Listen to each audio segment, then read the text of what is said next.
পাশ থেকে খাও, মধ্যে থেকে খেও না, কেননা মধ্যে বরকত নাজেল হয়। সম্মানিত দিনী ভাই বোন, ভুলেও কখনো আপনার স্ত্রী যেন ভাতের পাতিলের মাঝামাঝিতে চামচ না ডুবায়। ভুলেও কখনো আপনি গামলার মাঝামাঝিতে চামচ ডুবিয়ে ভাত উঠাবেন না। উঠালে বরকত কমবেই, কাউকে বলা লাগবে না, এমনিতেই বরকত কমে যাবে, কাউকে বলার অপেক্ষা রাখে না। রাসূল সাল্লাল্লাহু আলাইহি ওয়াসাল্লাম বলেন, জনৈক ব্যক্তি এসে বলছেন, আল্লাহর নবী, না নাকুলু ওয়ালা নাশবাউ, আমরা খাই কিন্তু আমরা তৃপ্তি পাই না, আমরা খাই কিন্তু আমরা তৃপ্তি পাই না। তখন আল্লাহ রাসূল বলছেন, তাসতামিউনা আলা তাআমিকুম ওয়া তাতাফাররাকুন, তোমরা একসাথে খাও না ভিন্ন ভিন্ন অবস্থায় খাও। যে সম্মানিত দিনী ভাই বোন, আজকের বক্তব্যের মধ্যে এই অংশ সবচেয়ে জরুরি। আল্লাহর নবী বলছেন যে তোমরা ভিন্ন ভিন্ন খাও না একসাথে খাও। তখন সাহাবী বলছেন, না তাফাররাকু, আমরা ভিন্ন ভিন্ন খাই। তখন আল্লাহ রাসূল বলছেন, ইসতামিউ আলা তাআমিকুম ওয়াযকুরুল্লাহ ইউবারিক লাকুম ফিহি, একসাথে খাও, বিসমিল্লাহ বলো, বরকত হবে। একসাথে খাওয়া মানে ছেলে মেয়ে বৌমা আহাল পরিবার সবাই একসাথে খেতে বসবেন। সম্ভব না হলে বাড়ির পুরুষগুলো একসাথে খেতে বসবেন। ভিন্ন ভিন্ন খেতে বসলে বরকত উঠে যাবে, এটাই চূড়ান্ত। একসাথে না খেলে ভাতের পাতিলে তরকারির পাতিলে বরকত থাকবে না, এটাই চূড়ান্ত। অতএব একসাথে খেতে বসলে 2 জনের খাদ্য 4 জনের হবে, আর 4 জনের খাদ্য 8 জনের হবে, এই কথা মুহাম্মদ সাল্লাল্লাহু আলাইহি সাল্লাম বলেন। ভুলেও কখনো যে যারা ওই বৈঠকি দান উঠাতে গেছে, আপনি তাদের সাথে উঠে গিয়ে নিজের পরিবেশটা নষ্ট করবেন না। আমি এখনো কথা শেষ করিনি, আমি এক পর্যায়ে আছি। আজকের আলোচনার যেগুলো আরো গুরুত্বপূর্ণ অংশ, সেগুলো এখনো সামনে কয়েকটা হাদিস আছে। সম্মানিত দিনী ভাই বোন, রাসূল সাল্লাল্লাহু আলাইহি ওয়াসাল্লাম বলেন, একসাথে বসে খাও তাহলে বরকত হবে, ভিন্ন ভিন্ন সময়ে খায়ও না, নইলে বরকত উঠে যাবে। আবু হুরায়রা রাদিয়াল্লাহু তাআলা আনহু বলেন, মা বা রাসূলুল্লাহ সাল্লাল্লাহু আলাইহি সাল্লাম তামান কাত্ত ইনিস্তাহু আকালাহু ওয়াইন কারাহু তারাকাহু, আল্লাহর নবী খেতে বসে কোনোদিন খাদ্যের নিন্দা করেননি, বলেননি তরকারিতে লবণ বেশি হয়েছে, বলেননি ভাত জ্বলে গেছে। খেতে বসে খাদ্যের নিন্দা করা হবে না, ভালো লাগলে খেতে হবে, নইলে ছেড়ে দিতে হবে। পরে স্ত্রীর সাথে পরামর্শ করতে হবে, খাওয়ার সময় নয়। আনাস রাদিয়াল্লাহু তাআলা আনহু বলেন, মা কালান নবী সাল্লাল্লাহু আলাইহি সাল্লাম আলা খেওয়ানিন আলা খুবজালাহু মুরাক্কাক আলা আকানা লাহু মুরাক্কাক, আল্লাহর নবী কখনো চেয়ার টেবিলে বসে খাননি। আল্লাহর নবীর জন্য কখনো অনেকগুলি বাটিতে সারিবদ্ধ করে তরকারি খাদ্য সাজানো হয়নি। আল্লাহর নবী কখনো চিকন আটার রুটি খাননি। তিলালে কাতাদা রাদিয়াল্লাহু তাআলা আনহুকে বলা হলো, আলা ইশাইনি ইয়াকুল, আল্লাহর নবী কিসের উপরে খেতেন? তিনি বললেন, আলা সফর, দস্তরখানে বসে খেতেন, জরুরি। যদি বিছানে বসে খান, দস্তরখান বিছাবেন। যদি মেঝেতে বসে খান, মাদুর বিছাবেন। আগে আপনার বাপ মা দাদা দাদি যেভাবে খেতেন সেভাবেই খেতে হবে, এটাই সুন্নাত। চেয়ার টেবিলে আল্লাহর নবী কোনোদিন বসে খাননি। চেয়ার টেবিলে খাওয়া আমরা হারাম না বললেও পছন্দ নয়, এ কথাই বলছি। সম্ভবপর চেয়ার টেবিলে বসে খাওয়া এড়িয়ে চলবেন। সম্ভবপর বসে খাওয়ার চেষ্টা করবেন।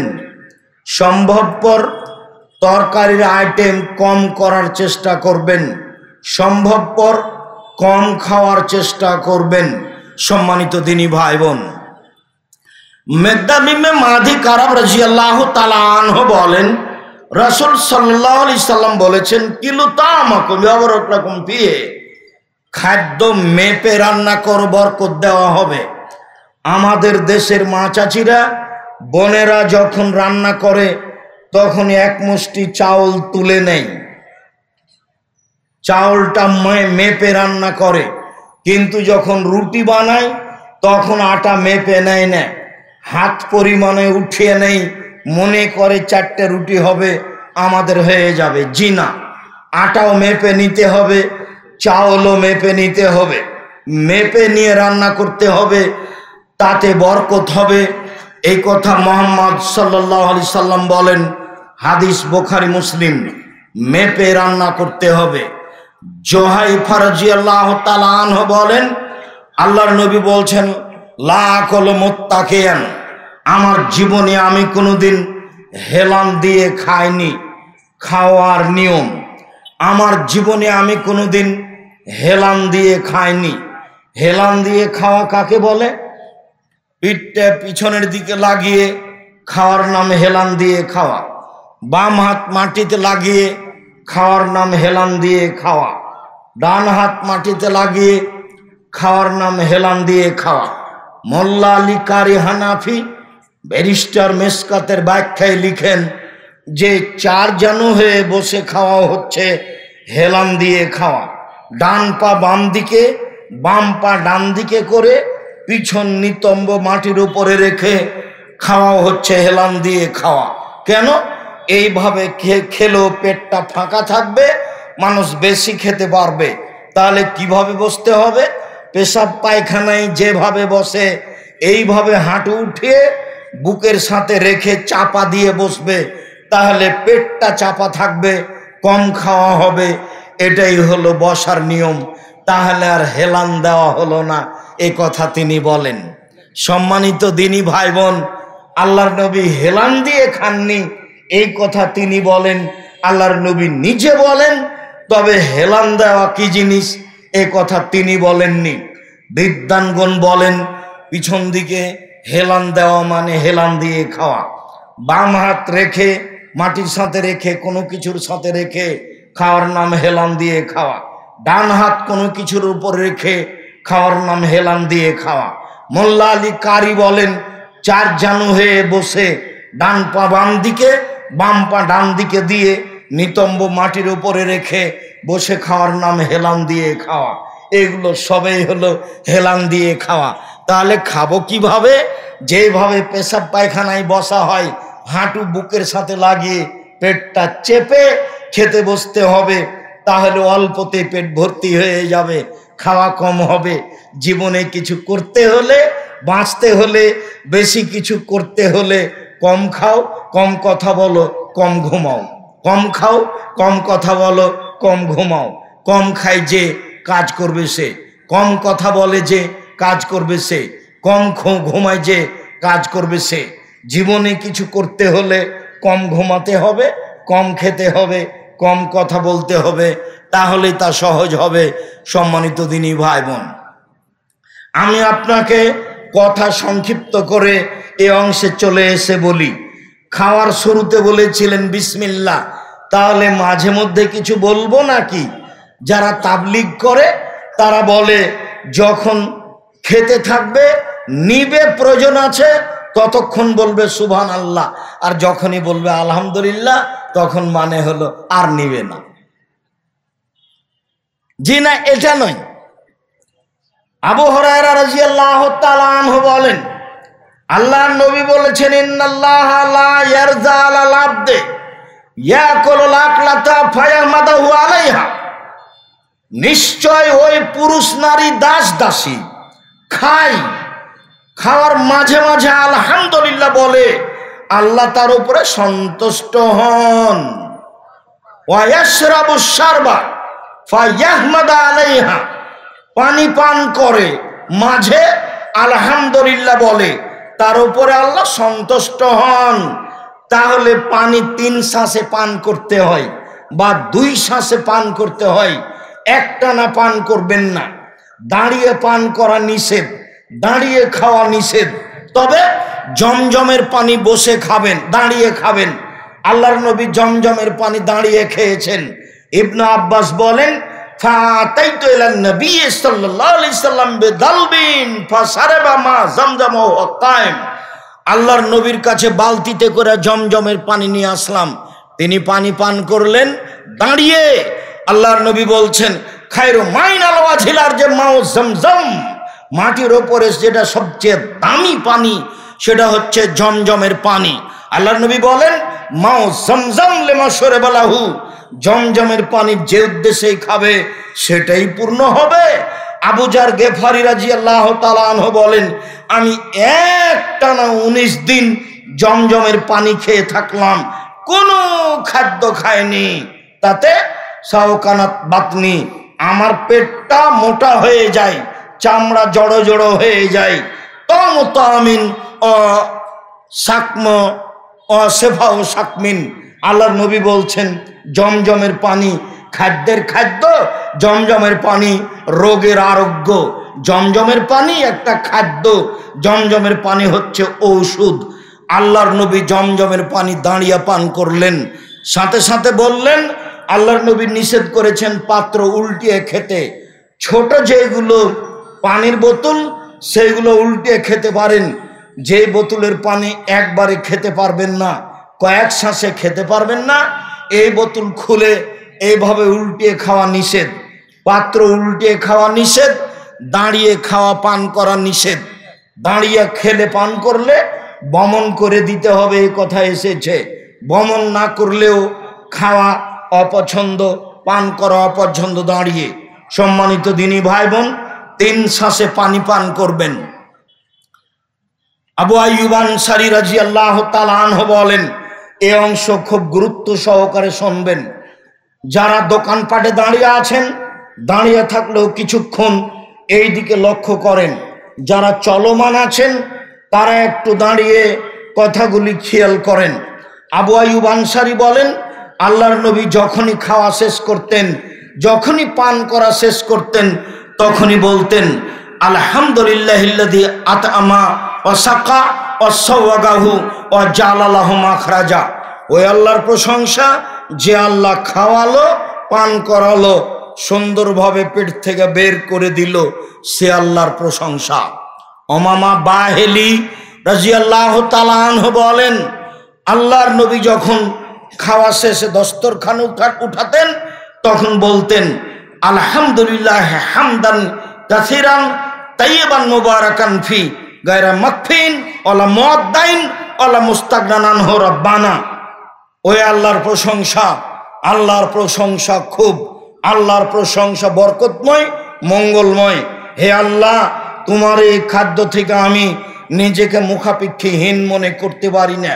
আল্লাহ, আমি তোমার এই খাদ্য থেকে নিজেকে সরাতে পারি না। আল্লাহ, তোমার এই খাদ্য আমি ত্যাগ করতে পারি না। খেতে বসে আল্লাহ রাসূল বলতেন, আল্লাহুম্মা বারিক লানা ফিহি আতিমনা খায়রান মিনহু। আল্লাহ, যে খাদ্য এখন দিয়েছো তাতে বরকত দাও, এরপরে যেটা খাদ্য দিবা সেটা তার চেয়ে যেন ভালো হয়। সম্মানিত দিনী ভাই বোন, আনাস রাদিয়াল্লাহু তাআলা আনহু বলেন, আল্লাহর নবী বলেছেন, মান কালা বাদাল আকলে, যে ব্যক্তি খাওয়া ও পান করার পরে বলবে, এখন যেটা বলতে যাচ্ছি এটা একটা ব্যতিক্রম দোয়া।